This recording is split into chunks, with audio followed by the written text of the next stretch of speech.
That's my fan club over there. Okay. You answered all my questions. So I had to come up with another one because I really just... Answer me this. I love being in the hot seat.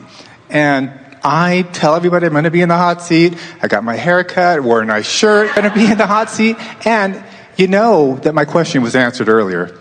So I do have one now, which... So you're here not because you need to be, you're here because you want to be. Yes. That's how it works in the vortex. In other words, the universe isn't yielding to those in need, the universe is yielding to those who are in alignment, you see. And that is the reason that we wanted to have this brief conversation with you, is because it really is that simple. When you want in an attitude of non-resistance, it comes about easily.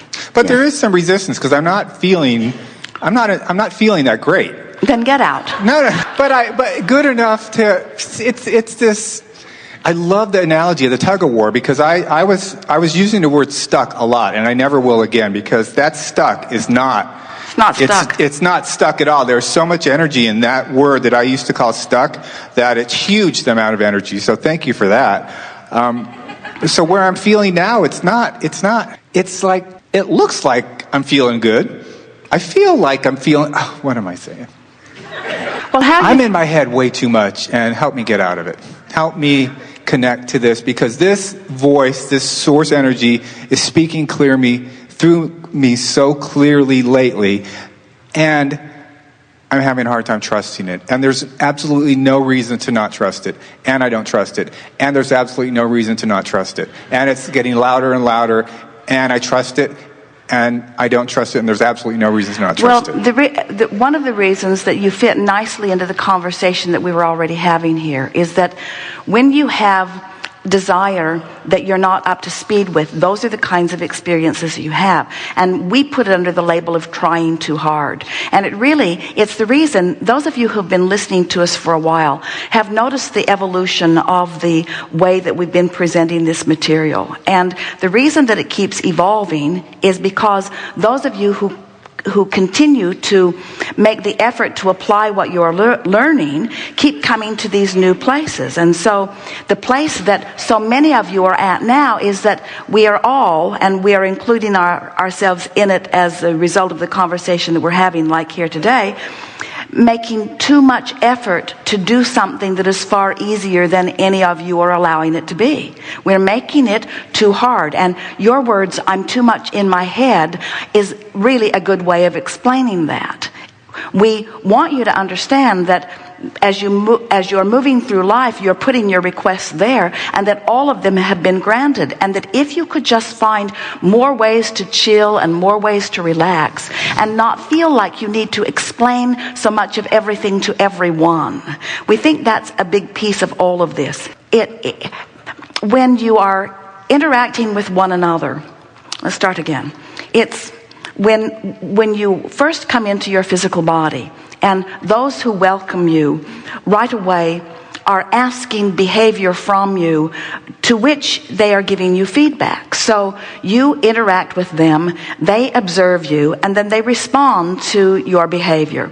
So what happens is, little by little, you begin to, all of you do, without knowing you're doing it, as sort of a natural response to life, you begin catering to what you think they want from you, rather than being true to the vibration who is within you, to the source within you.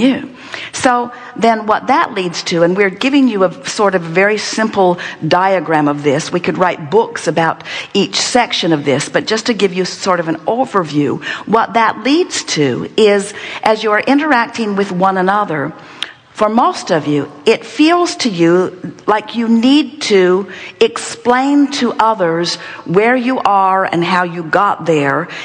It feels to you that an explanation of your point of view is always in order.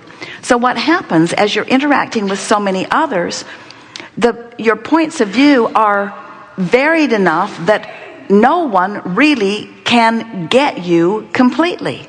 Esther came to an awareness the other day when there was something that she was trying to explain to Jerry, and she could tell by the look on his face that he was nowhere near her perception as she was trying to explain. And about a half an hour in to her attempt at making him understand, it occurred to her that First, his perspective is as valid as hers, even though it was totally wrong. But he certainly has the right to have that perspective. But this was the epiphany that she experienced. There was no way that there were enough words that she could offer to make him see it from her point of view. Now we're leading up to something really big here, because they get along really well. It wasn't anything important at all, but it was so important to Esther that he see it exactly as she was seeing it, because she had worked so hard at achieving her perspective. It was like he was missing out on not coming with her to this brilliant discovery that she had found. What we want her to realize, and she came to the clarity of it, and it really applies here, is that it doesn't matter. We don't want Esther to try to get Jerry to understand her. We want Esther to go into her vortex where she is completely understood. And we want Jerry's opinion or perspective, as far as Esther is concerned, to become irrelevant. And that's hard for people to hear, because you keep trying to make what others' response to you relevant.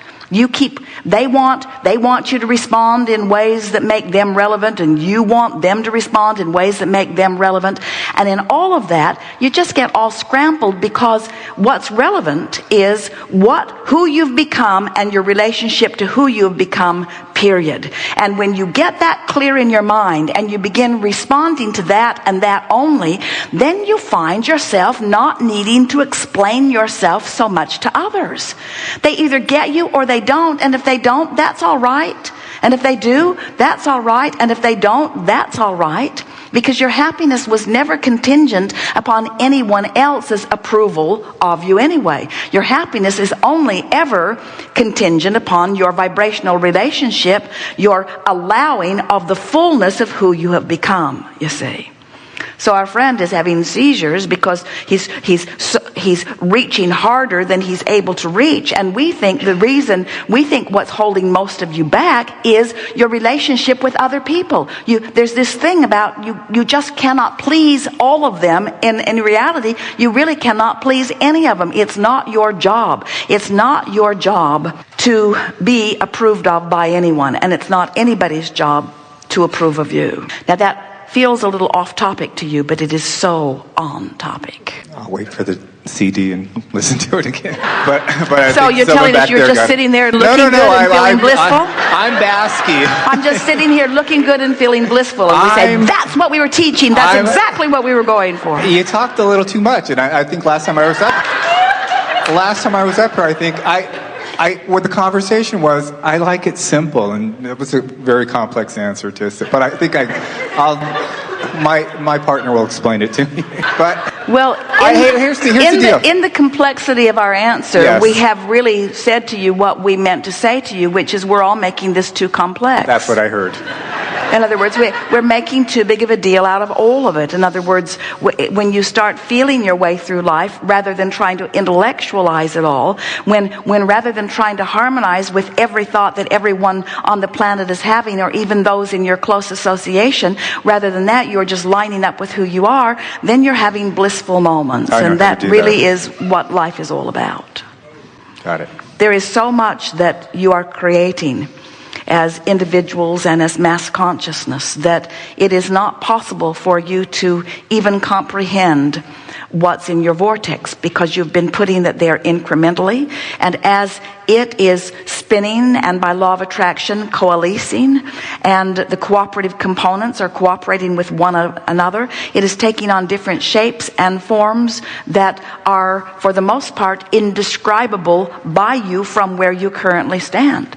So if you give up on needing to explain it or analyze it or articulate it, and you become keen on the idea of just feeling the fullness of it, feeling the perfection of it, feeling the bliss of it, feeling the energy of it, feeling the rightness of it, feeling the worthiness of it, feeling the fun of it. In other words, feeling it rather than describing it. Then the vortex will will elevate you to a vibrational frequency where you will have insightful moments of insight and relationship with it. And that's really what everyone is looking for. It's like so many people are looking for insight, they're looking for enlightenment, they're looking for answers and harmony, but they're not in the vortex where all of that is. And that's really what we wanted to help you to understand here today.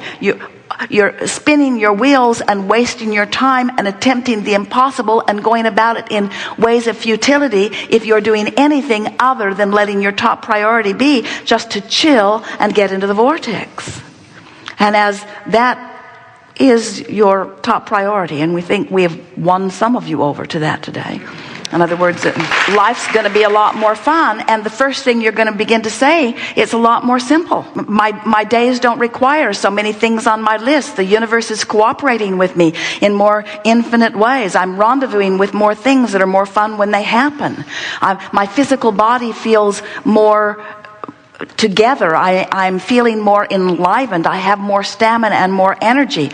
I'm experiencing more clarity. I'm rendezvousing with more people who are speaking about more things that are of interest to me. It feels to me as if the entire universe is all queued up just to show me a good time. It's like I have a concierge or a personal staff that is just preceding me everywhere I go and just working the bugs out of every moment in time. And I'm just settling into the at oneness that not only is my life supposed to be good, but my life is being good, you see.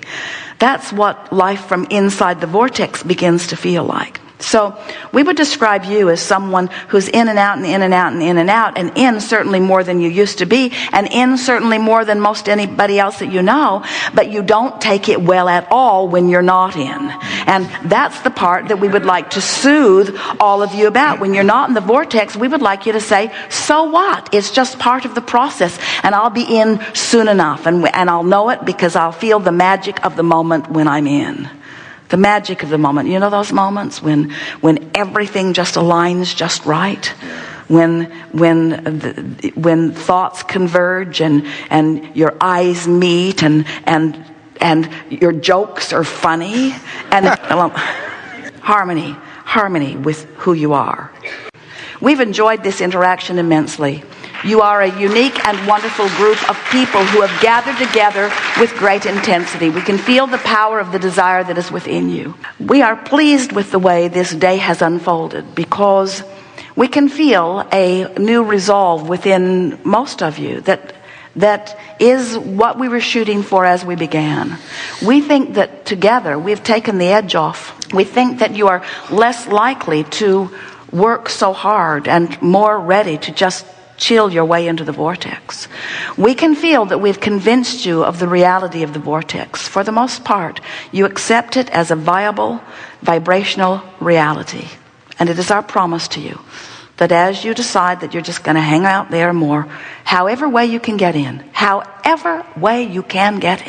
don't go see someone who is irritating. Take a day off from work if you feel tired. Go to the beach if it calls you. Listen to more of the music that pleases you. Soothe yourself in any way that you can. Let your mantra be today, no matter where I'm going and no matter what I'm doing, it is my dominant intent to please myself. It is my dominant intent to be good to me. It is my dominant intent to be good to me. It is my dominant intent to be good to me. I'm going to soothe myself into the vortex. I'm going to look for ways that I can feel better. I'm going to leave behind things that don't feel good, thoughts, relationship stuff. I'm going to declutter my experience. I'm going to declutter my relationships. I'm going to declutter my mind. I'm going to leave not good feeling stuff behind. I'm going to talk less often to that person who always brings me down. I'm going to think less often about that thought that always puts a knot in the pit of my stomach. I'm going to be nicer to me. I'm going to be nicer to me. I'm going to let my relationship with my vortex be the only thing that really matters to me. I'm going to discover the power of the vortex. I'm going to enlighten myself with the vortex. I'm going to become alive again because of the vortex. I'm going to come into vibrational alignment with my vortex and with everything that's there. And I'm going to watch the ease and grace and flow with which the universe delivers to me exactly what I'm ready for. And I'm going to say, thank you for every little piece of it that comes my way. I know that I'm on the right path now. I can feel the perfection of this unfolding.